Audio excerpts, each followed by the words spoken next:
Dzień dobry Państwu. Witam bardzo serdecznie na kolejnym wydarzeniu, dzień trzeci Festiwalu Sztuki Cyfrowej Patchlab. Za chwilkę rozpoczniemy spotkanie z artystką Victorine van Alphen, spotkanie, które poprowadzi Marcin Maciejewski. Victorine jest autorką, artystką i filozofką niezwykłego transmedialnego doświadczenia IVF-X, Parenting in Posthumanity Parenting in Hybrid Reality. Victorine, zapraszam. I Marcin Maciejewski. Thank you very much for introduction. Hello again. My name is Marcin Maciejewski, and on a daily basis, I'm working in an In Future Institute, which is the research institute located in the future somehow. But it's not going to be about me. It's going to be about the Victorine, and the baseline of our meeting is the installation, which is the part of the festival. I don't know if you had a chance to see it and experience. It's called IVF-X, and we're gonna, of course, introduce you into installation and also how does it work and what exactly is the reason to make this installation to happen. But first of all, Victorine, can you give us a little bit short introduction about yourself, who you are? Yeah, I was actually curious to hear that you work at the Future Institute. Yeah. I sometimes call myself futurologist, but mainly, and I have a degree in arts and in science, but mainly I think I'm an artistic researcher. And I want to say that because I'm not busy only with the output. For me, everything I make is really research, and I really want to learn something about being a human being. And that's also where the installation is about. And specifically, I'm an audiovisual artist that uses all kinds of media and technology to collaborate with, but also to create contrast between all the media that I use. So a screen has a way of being that is different from virtual reality or from being close to you as a person. And I use all these kinds of media in their way and also relate them to each other. Okay, you also call yourself as a philosopher. Can you give a little bit description why and how? Exactly? Yeah, well, I studied philosophy, but I sometimes call myself ex-philosopher as well. Ex. Okay. Not because I still love philosophy, but because I started to, as an artist, I take a position. And I also create an installation in which you have to take position all the time. Even if you don't know the answer, even if you don't know how you feel about it, you have to take some positions. This can be very uncomfortable. But the difference between philosophy and making such a work is that in reality I have to sort of take positions, and in philosophy I can stay away from this. And that's a very big difference. Okay. It's a super nice bridge between what we wanted to do right now, because we would like to invite you in some kind of experiment. And experiment is going to be about what you have on your table, on your chair. It's a piece of paper. It's called Post-it, and also a pen. If you can just take it to your hand and just make sure that everybody are distributed with a piece of paper and a pen. Just let us know that you are ready. Do you have it? Do you have it? Okay. So the experiment is going to last around 15 seconds. The 15 seconds. And the task is to draw a portrait of a person who is sitting or standing on your right side. Okay? On your right side. Doesn't matter what kind of person it is, but it's going to be on the right side. The time starts right now. 15 seconds.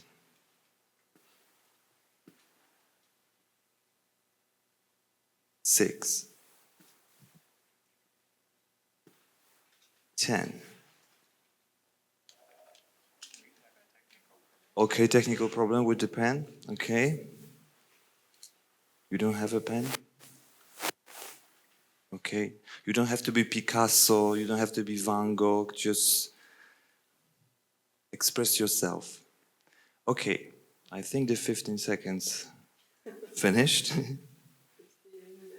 In a half, okay. We call it like a Krakowian deal, that you are dealing with the time, you know? Krakowian deal. Okay, you got it. Okay. Are you ready? Okay. You can of course pass the picture to the person that you draw. Okay. So some people are lucky because Okay, there's some super, real thank you. real Wow. artist in the room that can pass their portrait. Okay. I can see some laughing faces and laughing people. Did you say something when you were passing the picture? So I just heard some kind of sorry. There was some kind of sorry. I'm usually using this technique at the beginning as an icebreaker for the meetings and the workshop. But the conclusion coming from this exercise is that on the one hand we forgot to express ourselves in drawings, and we are some kind of shame into using this kind of language. But in a context of this installation, and also what we are trying to put it over here, is that when you are creating a portrait, it's somehow that you are dealing with some kind of uncertainty, that you are making yourself used to in some unknown stuff. Yeah, the picture and the drawing is the part of your imagination, some kind of your reflection, and also the stuff which are connected with limitation and perception. Yeah, that's for sure. And as a result of this exercise, you got the portrait, which is not always perfect, and it's not reality. Yeah, it's not the reality. How does it look like? So I think in the context of the installation, it's somehow that also in the installation the people confront their imagination and expectation somehow. Yeah. Anticipation. And the difference is that you were working alone, but in the installation you are working collaboratively. Yeah, so in a collaboration you're doing something together. Not to be very mystic right now, let's see how does it work. We gotta show the video about it.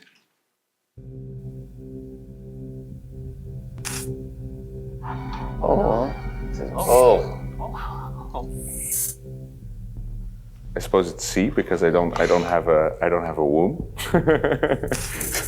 So for you, a digital option would be the only option. Yeah, I suppose. Yeah.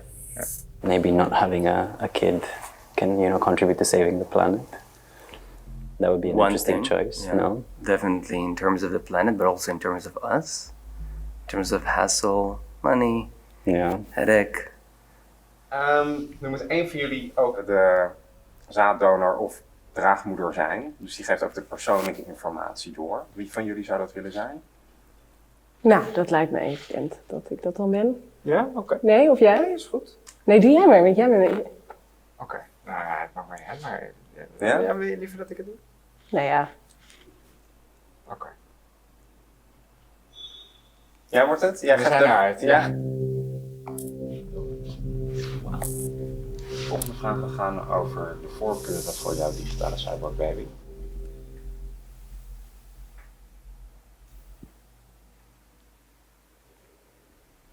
But preserve some culture, right? Some if culture, you want to be yeah. able to at least relate to some other cyborgs of your kind. Zet we dit gewoon een beetje zo... Ja, ja. En low-tech, ja. Ja. Animal, human, posthuman. Hallo. Toch? Ja, evolueren wel. Ja, top, eens. Not scared of what posthuman means? actually no. I think it would be an interesting experiment to see what posthuman means. Ik zou zeggen of rational of sensual. Let's put it on sensual. Okay. That makes it easy to relate with her child. Jij wil hem die andere kant op, of niet? Altijd wel. Nee, wat doe je nou?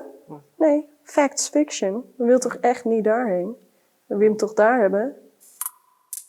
I personally have a very sensitive spot for your skin tone because I really like this chocolatey caramel skin tone. Well, I'm completely indifferent. So indifferent? It's up to you.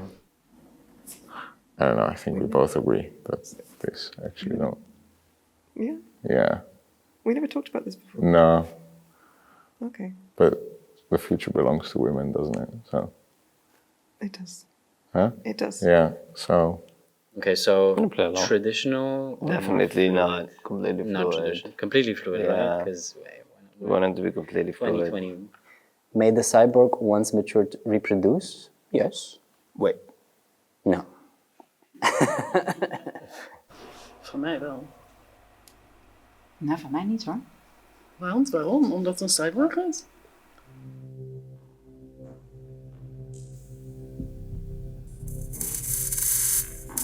That's really scary. Michael. Yes. It doesn't look like us at all. My God, what is this? What does it look like? It looks like. I have no idea. Hello. Hello. Hello. Fly, baby, on the treetop. When the wind blows, cradle will rock. When the bough breaks, the cradle will fall. Down will come baby, cradle and all.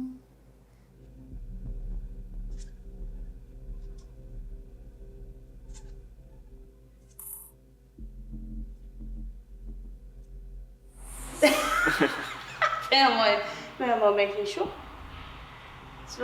Het ziet er helemaal niet uit als een baby, maar het gedraagt zich. Het reageert op je zoals een baby zou doen. Dat vind ik echt heel bizar. Definitely not human, but it's not necessarily a problem. I think you could love it. Yeah. I sensed that it was an intelligent entity, so it was looking at me, it was trying to interact with me. Heel raar dat je dingen intoetst en dat het dan iets wordt wat je nooit had verwacht. All right. So you saw a couple of emotions that happened during the teaser and also in the installation. We saw people confused. Can we stop the video? We saw the people confused, not synchronized somehow in a couple. They were undecided. Sometimes they would fight. Really? Yeah. There was some fight. Whoa, really? Okay, serious stuff. What the other emotions that have you seen during the installation, the whole experiment? Well, in the beginning, we also tried to see what was the edges of the audience. So how young. We had some children that were completely frightened. But we also had people that kind of fell in love a little bit, and they wanted to stay. So in the recent versions of IVF-X, we make the cyborg leave you. Otherwise, sometimes it would take up too much time, and we had to let the cyborg leave you like a real teenager. Mm-hmm. Yeah. Where do they come from? Those emotions? How do you think? Where do they come from? Yeah, actually, I'm curious to know how many people already made a baby with us. Yes. Oh, nice. And here's some baby. Okay. Right. All right. Well, you're very welcome to make the babies. It's the last time on Earth that we're gonna do it. For sure, on Mars we're gonna do a next one, or in Australia also. But where do the emotion comes from? Actually, what is so? Every time I did this, and I did the installation in many countries, and what I found so interesting is that everybody has a relationship to reproduction. And I mean, you necessarily have, because you were born. And then also you have another relationship to reproduction, which is the choices you make in your life. So you have kind of this double relationship. And then you have another relationship to reproduction, which is the culture around you, our time.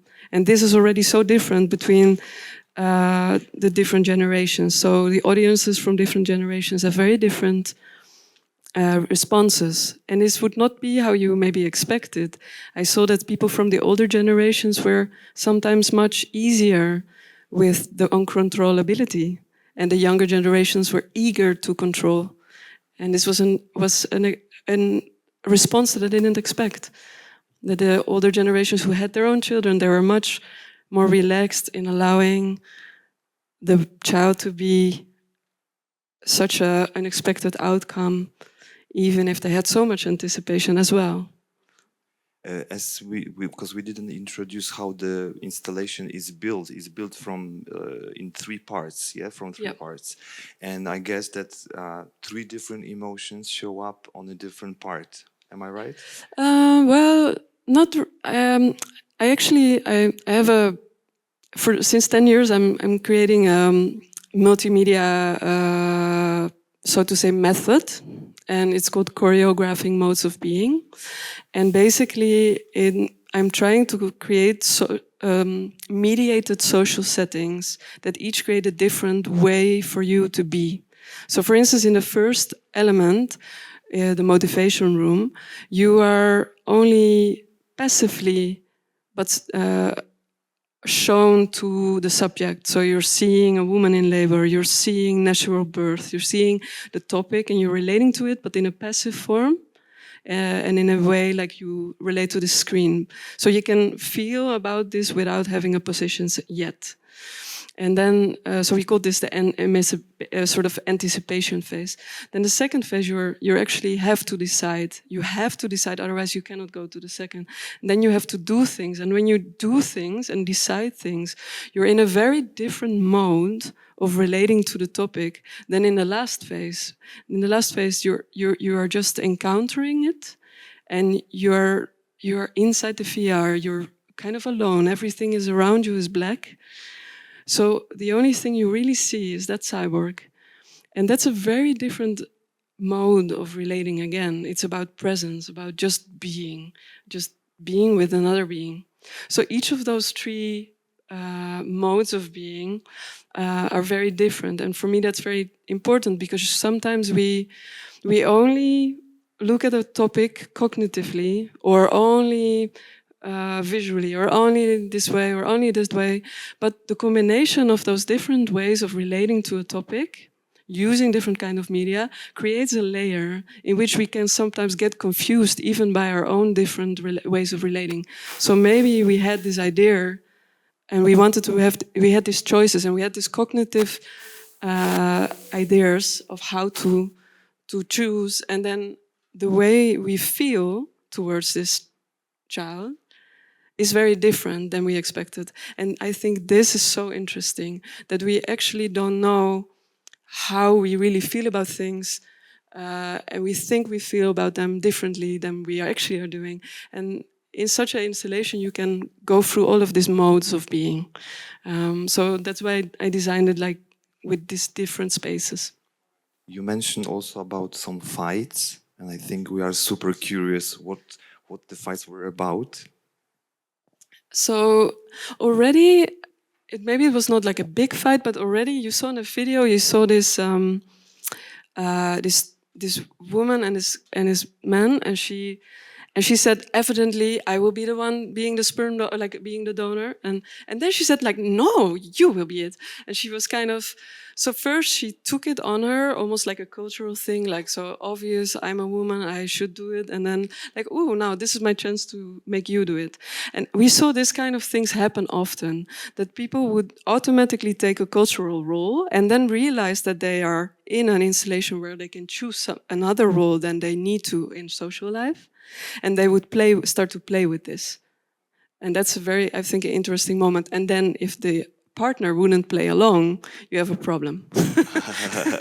So this is somehow the couple test. It is a couple test as well, yeah. But we only put that in the small letters. Oh, right.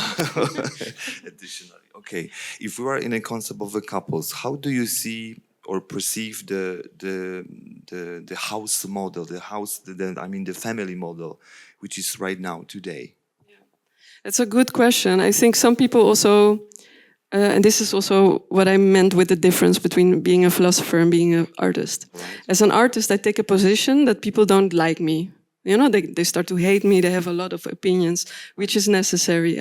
I kind of put myself there so they can hate me or love me or whatever.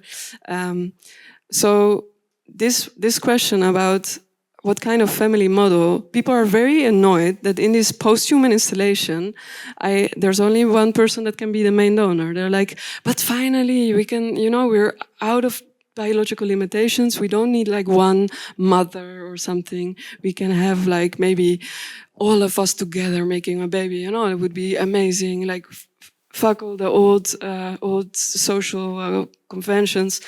Let's go for that. And in an installation, I don't do that. Again, it's like often for 2, also sometimes for 3. You can also go single.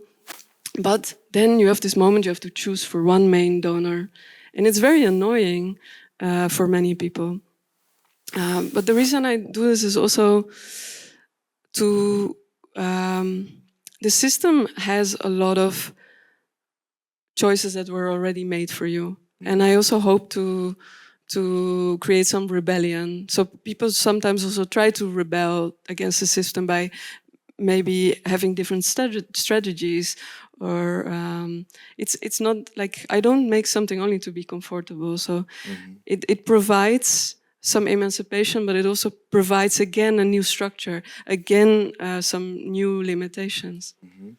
But do you see that this family model will evolve somehow in the future? This installation shows a little bit like the virtual procreation, thing, which it could be controversial. But do you think it will change the motherhood, fatherhood somehow in the future? It already changed. Yeah, it already changed. I'm from Amsterdam, so I'm in the heart of experimentation and sexual experimentation as well, and it can be very confusing. I myself was a daughter of a woman who chose to have scientific research and a child and not a father. So she single raised me. I was raised together with her scientific research, which was my brother.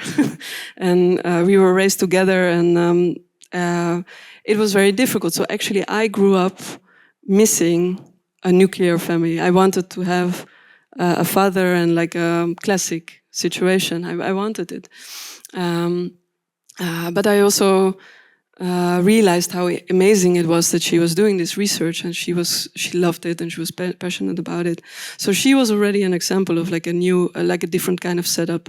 But then in my town, like city, a lot of people are experiencing now with polyamory, fluid relating, but also even if they are not, people divorce a lot. In all countries, there's a lot of divorces. So then you end up sometimes having, we call them bonus brothers and bonus children. So you have the child of that that parent, and you have your ex's child of the, and then you get a very family. I got some figures about it. I wanted to jump right now about it, because these are the, we call it usually the trans facts. And this is the information which are perceived by the United Nations, and it shows how population will change. The population will change exactly like in Europe. Like top countries are from Europe. Poland is on a 15th place, and it shows how in percentage the number of population will change in the world. This is the one fact.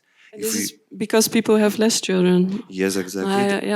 Plus, there's also like people are like changing the lands. They're older, and they're getting older, and then somehow. And on the other hand, we got also the 15% of couples who are facing the challenge of having children, which is quite big. So if we're gonna count, for example, the population number, I did some math over here. We got 8 billion population, 8 billion people in the world. Yeah. So this 15% will be that 300 million couples have a problem of getting the child. So it means it's 600 million people. But on the other hand, we got also some kind of new household models which are growing. you already said about the polyamorous, patchwork families, single parenthood, but we got also the models which are coming by choice. So it means that we are not getting into like legal system and legalize our relationship. And we got also something which is called DINGS. I don't know if you know the short. It's about double income, no kids. And there's another quite controversial called DILDO, watch out, double income, large dog owners. So the people who's got dogs and they are spending money, they are spending the same amount of money on their dog. On a big dog. Yeah. That's the main reason. And the spendings are quite the same, on the same level as a kid. And also they say house prices are the best contraception. Yes. So according to those informations, I'm just having like questions. How can family bonds be as strong if the child doesn't exist physically?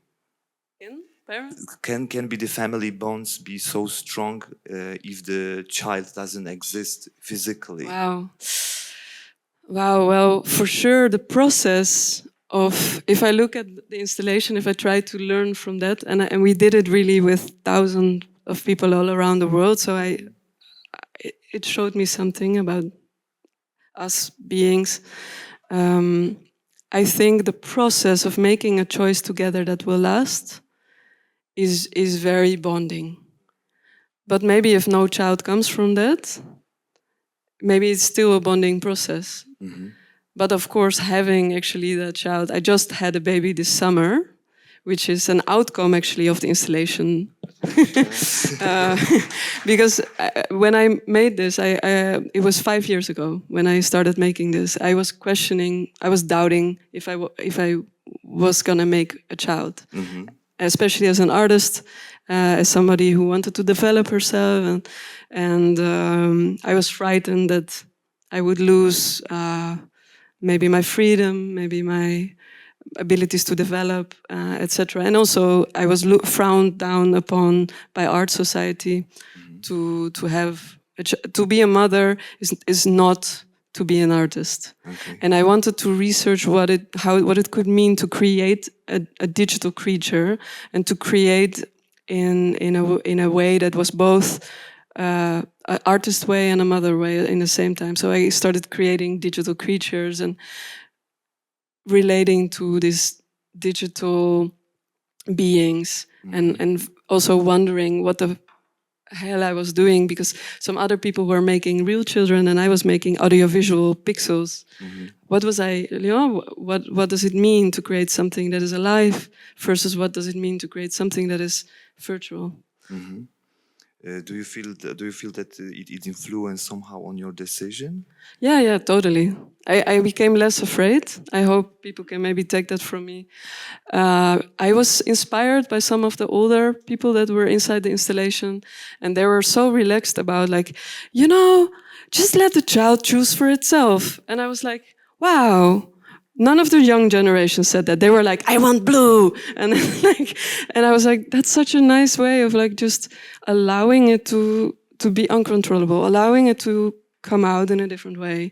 So I learned from this a bit more wiser audience. I learned from that, and I was so curious. That's my problem. I'm so curious. So I just needed to experience it for myself. So we did. So now we have a real one. It's the real one, the real baby. Okay, super. But somehow those information and the effect of installation is that the creation is a non-human being. Yeah. Also, the animals are non-human beings, and posthuman. Yeah. Posthuman somehow. And do you feel that we are ready emotionally and socially into relationship with those kind of beings? I think we will be more and more. I think also, even though as a person I'm afraid of this, as a philosopher and as an artist I embrace this kind of co-evolution, because we evolved. If we didn't want to change, then we would still be nano microbiomes. Like we would still be these little one-celled organisms if we didn't want change. That's literally what it would mean. So we're gonna change. We already do. We're already culturally evolving with artificial intelligence, even if we don't want to. It's already happening. We're already co-evolving with each other culturally. We're like everything. We have always been creating our world and technology, and the technology and world has always been creating us. So even though personally I'm completely frightened about this situation, as an artist and as a philosopher, I want to embrace it. And I think this installation is also a part of allowing us to already live that situation a little bit. And have all the uncomfortable feelings that are part of that. Right. One of the level of your installation, as your work is going beyond the binary thinking and the gender. Do you feel that this post-human will teach or give a little bit better understanding of gender identity? Yeah, what I found funny is we had this funny picture of a guy. Yeah, picture of this guy, and he looked like a normal guy, right? I mean, and he was a Frenchman. And he was very proud of his cyborg. He called him Solstice, like the solar, and quite a poetic name. And he said, like, yeah, actually, the questions, I couldn't put the choices that I wanted. So I had to be creative and make other choices, and I surprised myself. And I think that was a very important thing. Like, we create a new condition in which you have other possibilities. You cannot choose the choices that you can make, that you want to make or are used to make, and then you have to be creative in making other choices. Mm-hmm. And this is something that I found that he explained really well to me. I was like, I'm happy to hear that. Yeah. So and then to go back to your gender question. So we have this strange slider that you have male, female, and then you also have masculine, feminine. And people are like, but so then sometimes people are negotiating and they put like all the way to female and then completely masculine, and they're like, now see what's come out. Yeah. they're like totally intrigued about, okay, what will that mean? And that's, of course, how we can start to reinvent ourselves as well. Like, right. Of course, we know that we can go on a scale. I used to be a boy. Like, I used to be a total nerd and very much a boyish girl, until I became pregnant accidentally when I was studying philosophy, and it changed my whole life. And it became like the source for all the work that I create now, because it made me realize what I'm thinking is not always what I'm feeling, and what I'm feeling is not always what I'm thinking. So I need to create a situation in which I can explore both without having an answer, maybe. Without ever maybe having an answer. Yeah, giving the answer, I got a funny situation with the installation because I was the first one who had the chance to try it. So it was like on a tested mode. And I came for the installation and they gave me like a random guy. So I didn't know the guy. So he was coupled, kind of like a blind date. I hope it doesn't say anything about me that I got a random guy as for this experiment. But somehow you saw that I'm very like into visual stuff, like using imagination. But the guy was like very strict and he was looking for logic. He was a teacher. He was a teacher, so he was looking at the logic. But it doesn't say that all the teachers like that. So during the experiment, so I was the person who was dealing with the tablet and bringing those gender identity. I just came up into translate to him and like explain what exactly mean those three stuff, that the gender is coming from the brain, from the heart, and also from the sex. Yeah, so he just came up into like, okay, thanks for this, the definition of it. So that's why I ask, is this post-human thing somehow teaching and learning us, getting a little bit closer to the gender identity? And I think that this experiment exactly give the answer that yes. Yeah. Yeah. So it's funny because actually some people, they were quite critical. They were like, but okay, I understand the masculine and feminine, but how can there still be a sex like male, female? And of course you can still have a spectrum. But what does it mean like digitally? Like what would it mean digitally? Maybe it would mean still that if it has, like, would it be able to still have a sex in a virtual world? Maybe a different possibility to relate to other algorithms or something. Like, so it's interesting in if we are upgrading ourselves in using technology, we always create the technology from the cultural understanding that we're in. We never completely go out of that. We never completely go to a possibility that is infinite. We always still are stuck. We still do it from the context of our social reality, and then we create a possibility that only emancipates from maybe one aspect, but because otherwise we won't even understand the possibility that it brings us. So it's interesting how technology always emancipates us, but just one step maybe, and it also disorients us with this emancipation. If you could just say, in your opinion, because I know that usually the installations got some big idea behind, but after it changed. But if you could say, what is supposed to be the effect that intend this installation somehow? Yeah, so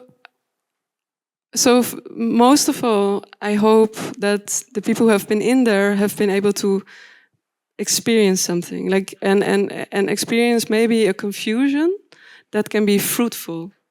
A confusion that can be fruitful in the sense that you're relating to the topic in a new way, in a way that if you would only think about it or only talk about it or only feel about it, you wouldn't have the same layers of relating to this topic. And hopefully also the installation creates new conditions for you to try out yourself. You're like making new choices. You change yourself a little bit, and also relating to that cyborg, seeing it, feeling it. Maybe you're one of the persons like the couple that said, maybe I could love it. I was so touched by this. And then, or maybe you're not like that. Maybe you're frightened. And it's, I think, the best effect of this installation is to be able to explore yourself and your relationship to the topic. Okay. And not to have like my idea of or something like that. No. Right. I would like to jump right now into technology and possibilities and perspectives. I just wanted to check because I saw like some, like maybe there were questions. Do you already have a question? But it was already. Super, yeah. It was a while ago, actually. Yeah. You got a question. I will go with the mic. Wait a second, please. For you, like regarding these numbers of the population, I noticed that UK is not there, US is not there, Germany is not there, France is not there. So these numbers are also taking in regard migration, right? Yes. Okay, yeah, that was the only question. Yeah, because actually the countries that you are naming are the countries that are lowest in reproducing biologically. And maybe also what is an interesting fact or statistic is that in Sweden there has been very low birth rates, and the government has made it possible for women to have single parent with a sperm donor, and this is happening now very often. So this is really a new step in reproductive technology, even though IVF, in vitro fertilization, exists since '78. So that's 10 years older than me. That's like 46 years old, that technology.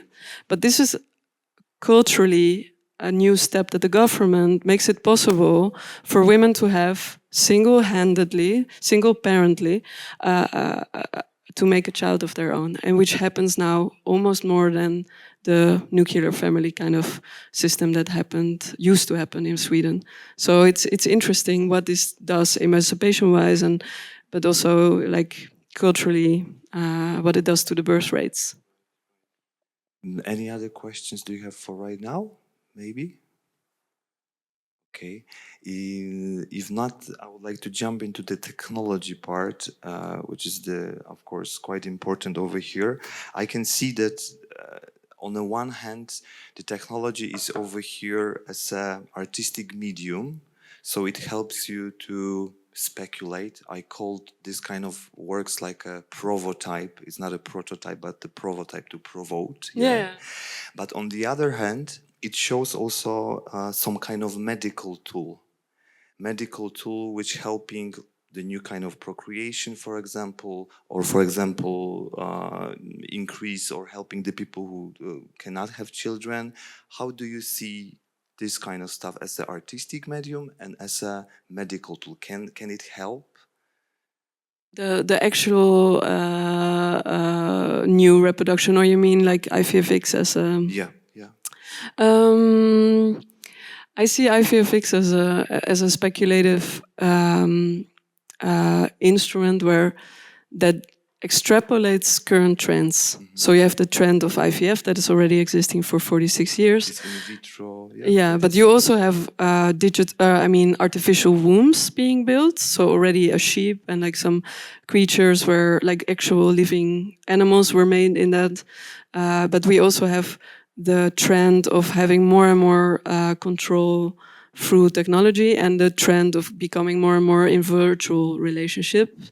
I think most of us are seeing more the eyes of their screen than they are seeing real eyes. Then the long I'm looking at your eyes right now is probably very rare, but you are looking at your screen much longer than this, so much longer. And so our relationship to the digital is very, very, very present. And IVF-X is kind of extrapolating all of these trends in a little bit of a, you could say, a Black Mirror kind of way of being able to experience. Yeah. But do you see the potential of use this technology, like in the combination of, for example, some mental health or some that kind of issues? For mental? No, well, first of all, if you, for instance, think about all these women in Sweden that think like, okay, forget about the partner, I'm just having a child. That's kind of what my mother used to do, and she was criticized about this a lot, and I criticized her the most. I was so angry with this. I was like, wow, I wanted to have a normal family, and I criticized her for that a lot. But also I see the possibility it enables, because maybe she wasn't stuck to a man that was not ready yet to have equal relationship, and maybe that way she wasn't suppressed in a way or whatever. So of course I hope for us that we can all relate in beautiful ways, and that we can make babies all together and whatever. That's what of course I hope for. But it's emancipating sometimes it has emancipating sides, and it has painful sides as well. Like anything that's emancipating is also painful. As we all know, if you are rebelling, you know that it's a painful process. So I find it a hard question. I notice myself getting like a bit red. But technology-wise, I think what's underneath for me, underneath the installation, is control. Our desire for control. And what is so interesting about the concept of creation, and some people say funnily enough, some people say there's a masculine concept of creation and a feminine concept of creation. So let's not take that too black and white, but okay, let's go just explain the two concepts. For instance, the masculine, so to say masculine concept of creation, and that doesn't mean that all men do this or all women do this or whatever, but let's say this is the idea of you're controlling what you make. And the sort of feminine concept of creation is that you're growing, or that you're creating the conditions of what you make. And I was very inspired by that because actually I and my mother, we're very controlling, we're really like making results.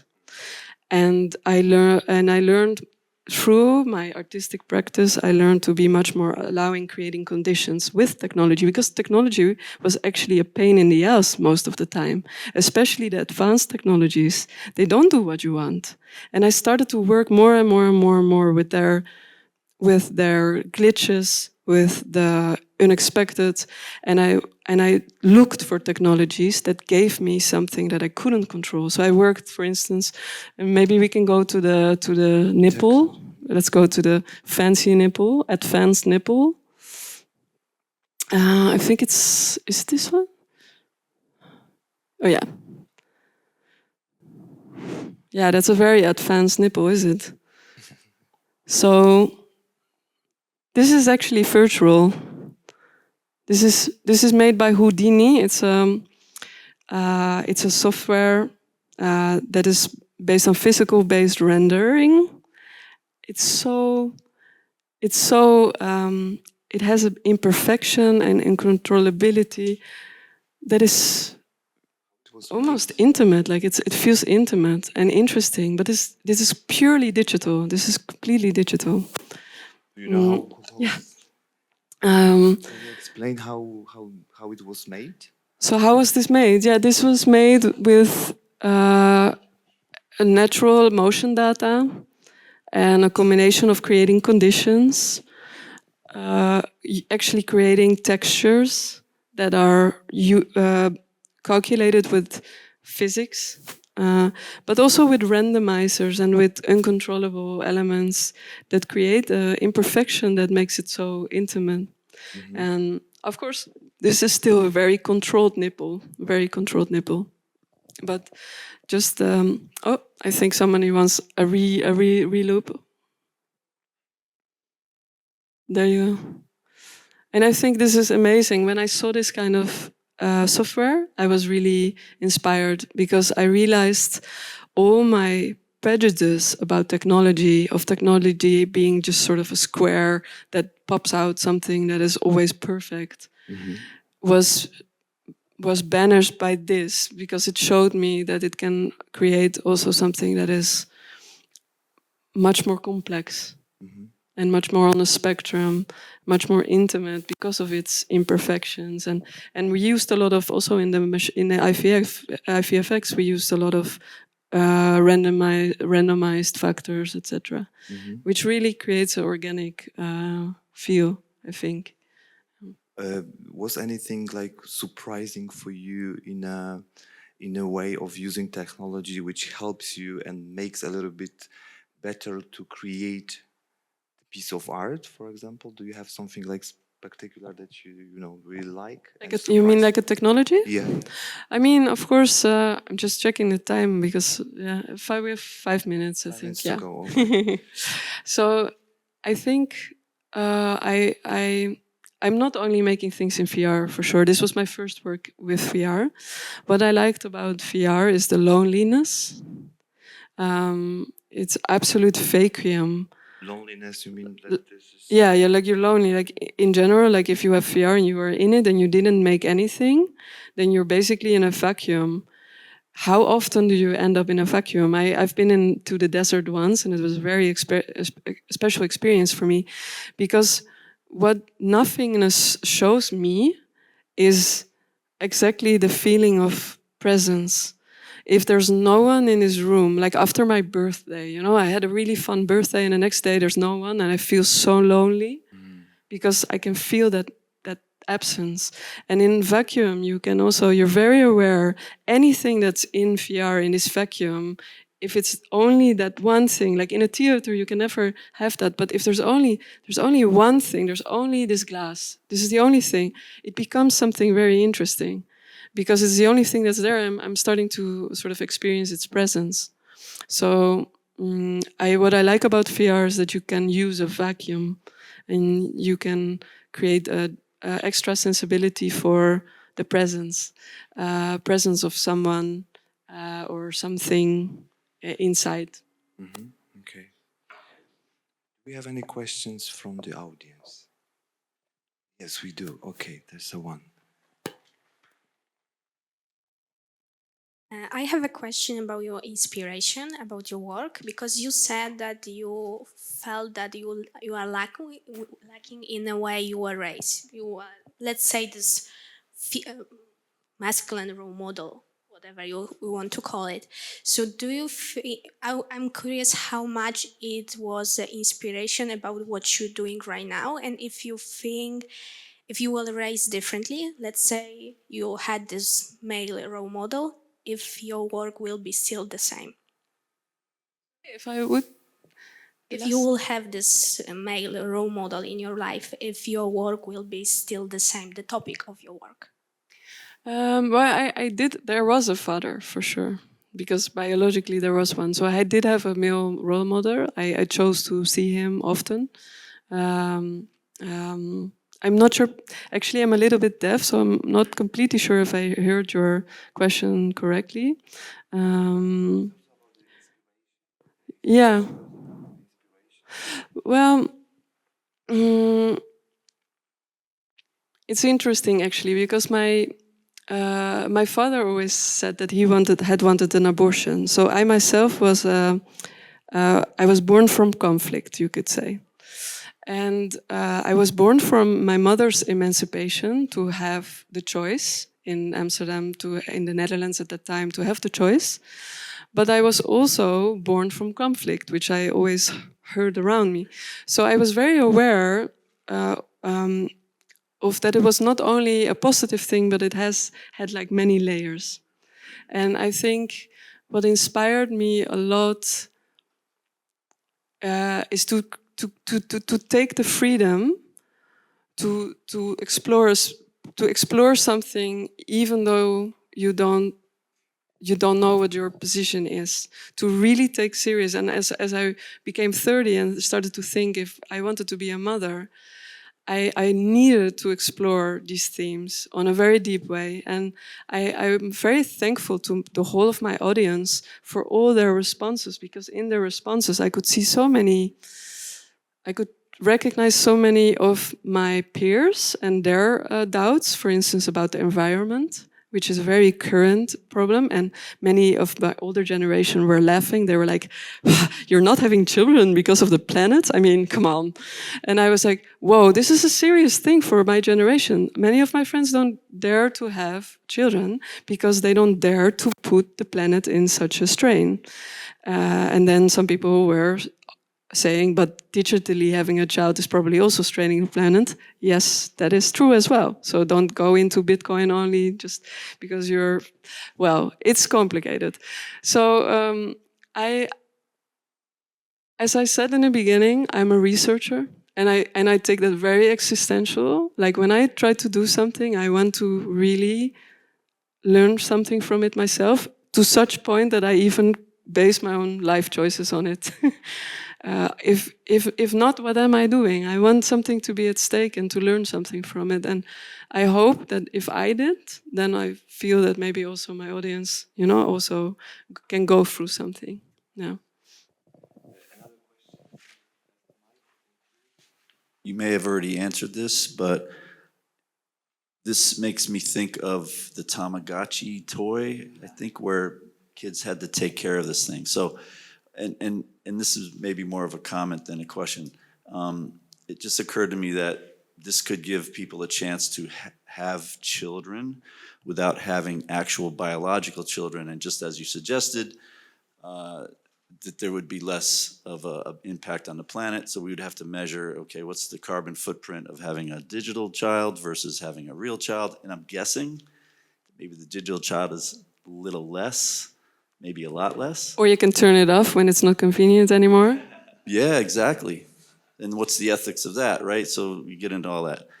Anyway, was any of this in your mind when you were creating this? Because this seems like a viable option now for people who, like my children, who are not having the grandchildren I want them to have because they're concerned about the planet. It's funny. I'm of course I grew up with the Tamagotchi. and I also had a Furby. I think the Furby was even more of an inspiration for this. And because what's so terrible about the Furby is that the Furby didn't work. Like the Furby just didn't really catch, like it didn't catch attention until they found out that they had to make it scream when it was turned upside down. So it goes like, Wah! And it was like very terrible noise, and you're like, oh, and you have to turn it back, and then you have to care for it. And that's the crux, that's the absolute crucial moment of care. The moment that it suffers, the moment that this being has the ability to suffer, that's the moment that we start to care for it, that we feel like, I'm the caretaker of this Furby, and now I feel attached. And I heard about the research of this Furby, and I felt very sad, but also inspired, because of course the cyborgs are also they're a little bit suffering.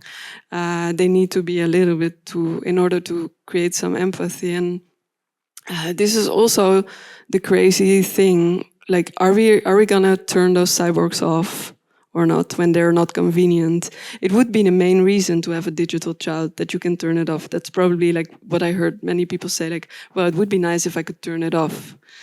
But if we turn it off, then we don't have the responsibility that creates a connection. So what I like so much about anything that we create, anything we create to get away from something also takes us away from something that we love. And we're in that constant battle or constant struggle or constant refiguring now, especially in these times. So I'm very curious where we're gonna go. I'm gonna embrace it, because I don't want to stay like a one-celled organism, but I'm gonna be very curious if we're gonna be like a multi-spermal families with like 300 fathers, and I don't know, and like what other genders there will be, and I don't know where it's gonna go. But I'm sorry for you for not having grandchildren yet. Any more questions? Super. As a parent, I yesterday made flupella with my friend, and we were curious, is it still alive, and can we have contact with the flupella in the future to see how she's grown, or is she's growing, or my friend decided that she can reproduce, so we are curious, is it, can you check out how is she or he or yeah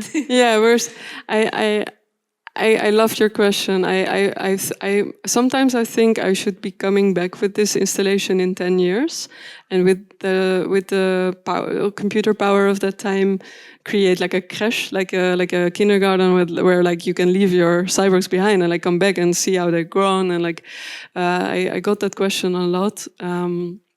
For now, it's beyond our abilities, and we have to sort of. You will have to let it go there, which also creates immediately this feeling of absence, which maybe creates sometimes a stronger feeling of presence. But yeah, sometimes I think, how would this installation look if I would do it again in 10 years with the technology of that time? So who knows? So maybe I see you in 10 years at Patchlab, and we'll do it again. And then I hope you can see it grow for longer. And maybe there is a possibility to take a screenshot of the creature and to just keep her in mind, because we're trying to draw her, and yesterday we tried to get it from AI, and look very not like that one. I'm completely against screenshots, because I'm completely pro presence. So there's one, I'm not going to take much positions, because I don't know where I stand myself, and for me this whole installation and this whole life is a research. But I do have one position, which is I believe very strongly in presence. And if you have a screenshot, it replaces, it represents, it's a representation. And I want to stimulate my audience to stand in relationship in a presence way, to really be with your being, with your cyborg, But only in the short. Only in a short time, Okay, thank you very much. Thank you very much for the question. I think we're out of time, but I think the tricky part of this installation is that you are seeing the result for the moment, and I really like it. Thank you very much for this 1 hour and 1 moment that we spent together over here. I hope and I think that we already make a promise that we're going to see in a couple of years. So there's a hope that we're going to meet each other. Thank you very much for everybody who came up, show up over here. And thank you also for really inspirational talk.